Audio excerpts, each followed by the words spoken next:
आणि यानंतर आपण पुन्हा एकदा मालेगावात जाऊयात। मालेगावात चिमुकलीवरच्या अत्याचार प्रकरणी आक्रोश मोर्चा काढण्यात आलेला होता। या मोर्चावेळी मालेगावकरांचे काहीसा आक्रमक पवित्रा या सगळ्या मालेगावकरांनी घेतलेला होता। न्यायालयाच्या आवारामध्ये हे सगळे जे आंदोलक होते ते पोहोचलेले होते। त्यांनी गेट तोडून आतमध्ये देखील शिरण्याचा प्रयत्न केलेला होता। याशिवाय जे मुख्य प्रवेशद्वार आहे त्या व्यतिरिक्त जे दुसरं देखील प्रवेशद्वार आहे तिथून देखील आतमध्ये हा जमाव शिरण्याचा प्रयत्न करत होता। याशिवाय अनेक विविध चर्चा देखील या परिसरामध्ये झालेल्या होत्या आणि जो कोणी आरोपी आहे त्याला देखील न्यायालयाच्या किंवा पोलिसांच्या ताब्यात न देता आमच्या ताब्यात द्या असं देखील या सगळ्या जमावाचं या सगळ्या मोर्चेकऱ्यांचं आंदोलकांचं म्हणणं होतं। आणि त्याचीच ही काही दृश्य आता समोर आलेली आहेत। हा जमाव आक्रमक झाल्यानंतर त्यांच्या भावनांचा उद्रेक झाल्यानंतर पोलिसांना देखील काहीसा सौम्य लाठीचार्ज करावा लागलेला होता। त्यानंतर आता परिस्थिती जी आहे ती पूर्णपणे निवळलेली आहे, शांत आहे आणि अशातच आता पुढे आणखीन काय घडतंय हे पाहणं महत्त्वाचं असणार आहे। हा जो नेत्यांनी भाषणं केलेली होती त्यानंतर हे जे सगळे मोर्चेकरी होते हे सगळे आक्रमक झालेले पाहायला मिळालेले होते।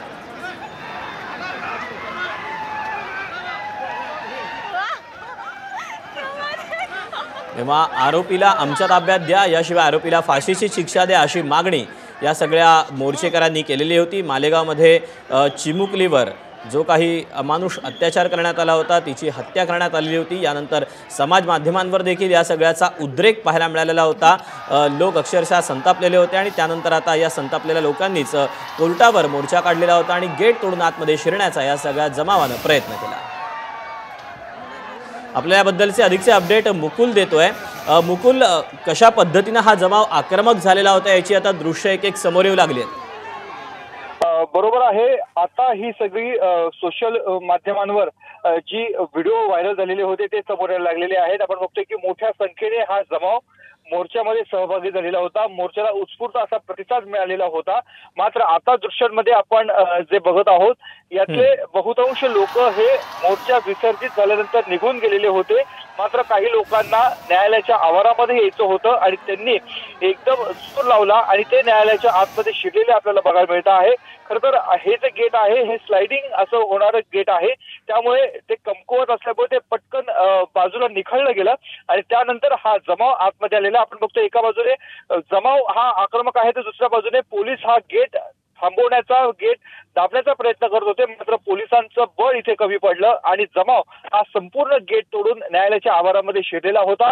हा संपूर्ण गोंधळ साधारणतः अर्धा ते पाऊण तास चालला। त्यानंतर पोलिसांनी पुढच्या बाजूचा जो जमाव होता त्यांना पांगवलं, बळाचा वापर केला आणि नंतर पुन्हा एकदा मागच्या बाजूला देखील असाच जमाव, पुढच्या बाजूचा रस्ता पोलिसांनी मोकळा केल्यानंतर मागच्या बाजूने देखील असाच जमाव आलेला होता। सुदैवानं पोलीस अलर्ट होते, त्यामुळे तिथे असा अनुचित प्रकार घडला नाही। मुकुल, खरं तर आत्ता जरी परिस्थिती ही निवळलेली असली तरी मात्र हा जो जमाव आहे हा अत्यंत संतप्त होता, आक्रमक होता। पोलिसांना सौम्य लाठीचार्ज देखील करावा लागलेला होता। या सगळ्या प्रकरणी कोणाला ताब्यात घेण्यात आलेल्या का, याबद्दलची काही माहिती मिळते का? काही लोकांना त्याच वेळेस ताब्यात घेण्यात आलेलं होतं, त्यांची समजूत घालण्यात आलेली होती। मात्र जमावाची भावना ही वेगळी होती। त्यांना जो आरोपी आहे आरोपीला शिक्षा देण्याची केवळ आश्वासन नको, न्यायालयीन प्रक्रिया नको, तर आरोपीला आमच्या ताब्यात द्या ही त्यांची मागणी होती। त्यामुळे पोलिसांनी प्रत्येकाला समजून सांगितलेलं आहे आणि ताब्यात घेऊन लगेचच त्यांना जागच्या जागी सोडून दिलेलं होतं। आता शांतता आहे। आता न्यायालयाचा पुढचा बाजू आणि मागची बाजू दोन्ही बाजू ही पूर्णपणे जसं सुरळीत वातावरण असतं तशा स्वरूपाचं वातावरण आहे। वरिष्ठ अधिकारी इथे पूर्णपणे लक्ष ठेवून आहेत। मुकुल, धन्यवाद दिलेल्या सगळ्या सविस्तर माहितीबद्दल। एबीपी माझा, उघडा डोळे बघा नीट।